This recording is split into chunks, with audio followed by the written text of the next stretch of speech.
Greetings, ladies and gentlemen, and welcome to episode 8 of the Burning Table, the most irrelevant and ill-informed wrestling show on possibly the entire internet. Clark has returned to us for after his suspension. He now has his alcohol levels up to a decent enough level. There's no shandy this evening, but he's still here anyway. And Alan, as usual, the ever-present, who can never really remove himself from the show. He just sits in the corner and gives his voice and opinion. Of the 80s? Of the 80s, mostly, yes, of the 80s. So, anyway, the Great American Bash, lads. The Great American Bash. The WCW pay-per-view, which they've conveniently nicked. The only one they use the name for. The only one, yeah. Was there not talk of them bringing back Starcade? I wouldn't mind Halloween Havoc. Just the name, I always like the name Halloween Havoc. Halloween Havoc would make vague sense. sense. Or a 60-man battle royal. What, World War III? Yeah. The entrances take longer than the actual match, that's the problem. Well, put like that with a special one on Raw or something, I mean. With 3 rings? Yeah. Christ, that'd be a bit weird. Be good though. Anyway, you saw the pay-per-view, what did you think of it? I saw it too. I've seen it. It's alright, I think Great American Bash was too far. They should have called it the Average American Bash. Yeah.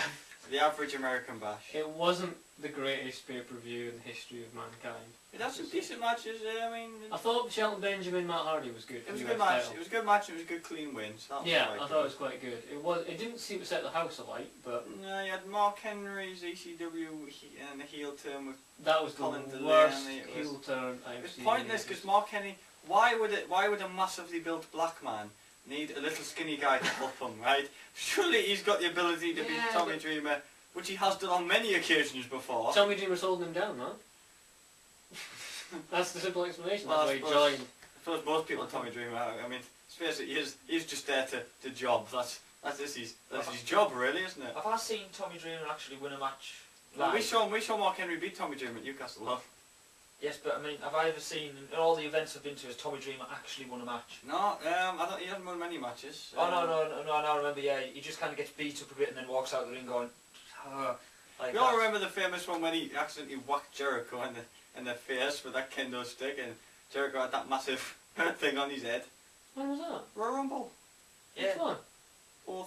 03. He whacks him in the face with it. He's got comes in with his kendo stick, and I think what happens is Jericho thinks he's going high, so he ducks, but Tommy Dreamer goes low and hits him right between the eyes. And like later on in the match, I mean, Jericho goes ballistic. He seems to start whacking the hell out of him. He does a great fit, and Christian joins in as well, which is quite funny. And then during the match, like Jericho goes in the ropes and close up his face, and there's this massive like bloody bump on his head. It looks quite. Jerry Lawler describes him as a unicorn. Aren't they meant to be a nice looking mystical creature? He had a big horn thing on his head. Oh no. So the Colin Delaney thing was so obvious. And now I know obviously we know wrestling's been determined, blah blah blah blah blah. You can usually see stuff coming if you know a lot. But even if you didn't know, even if you were sort of a completely casual fan or a young kid who doesn't quite get the workings of the business, you can see Colin Delaney kind of looking up at Tommy Dreamer, ready to kind of pull him off this turnbuckle, and it's just like they just kind of look at it. And you can you can see my big moment's coming, my big moment. And there you go. I mean, wouldn't you just have shoved him off the turnbuckle anyway? Wouldn't you? You wouldn't have waited until he jumped. You would just shove him. Tommy Dreamer's never went up the turnbuckle. No, true. What possesses people to do these sort of things? I don't know. It was just odd. It was just both title matches at the Great American Bash, I felt were ruined by their endings. Yes, both were extremely poor. CM Punk again just appears to be a big jobber. He's not. He's not a jobber. He's got doing that kind of Rey Mysterio thing. Up on every single person. Heel. Yeah, they're not giving him the greatest. He got beat up by Batista during the match, and then Kane comes in and beats him up at the end. Yeah, but I mean, it was actually building up to quite a decent match, and they were telling quite a good story, you know, because obviously Batista's power against CM Punk's kind of technical ability, which did seem to revolve a lot around kicks to the head, but they were looking good. And that whole, you know, it was just after when CM Punk runs the apron and then Batista grabs him as he jumps in the air and then spine busters him on the arena floor. That was pretty cool. And it was just, at that moment I thought, if this carries on for another good few minutes on that kind of pace, then we're in for a good ending. But no, then Kane comes down and just obliterates them both. With his magic bag. With his magic bag of nothing, which apparently this week is going to be revealed on Raw. Because Micah Downley's deemed it to be so. Oh god. That's alright then. Yeah. What do you think it's going to be? I'm going to go with door handles. What's the name of that lassie? Katie Vick. Katie Vick's wig. I think that's what it is. I think it's Kane's old underpants. He's apparently... Maybe it's Al Snow's little mate, head. Paul Bearer's moustache. That's right. No, when Paul Bearer had that gastric surgery, it's the other half of Paul Bearer's stomach. That's right. No, then the title match of Edge Triple H, that title match is ruined basically once again by its ending because Vicky Guerrero comes down and is about to batter Edge with the title belt. No, first of all, no, the wedding planner came down and tried to nick the belt, and then Vicky Guerrero comes down.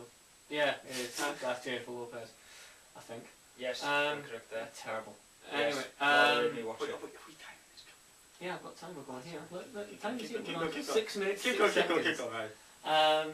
And so, Alicia Fox, was that her name? Alicia Fox? I have no idea. Oh, whatever her name is. She comes down, grabs the belt, tries to leave with it. Then Vicky Guerrero comes down, gives her a quite hard clothesline.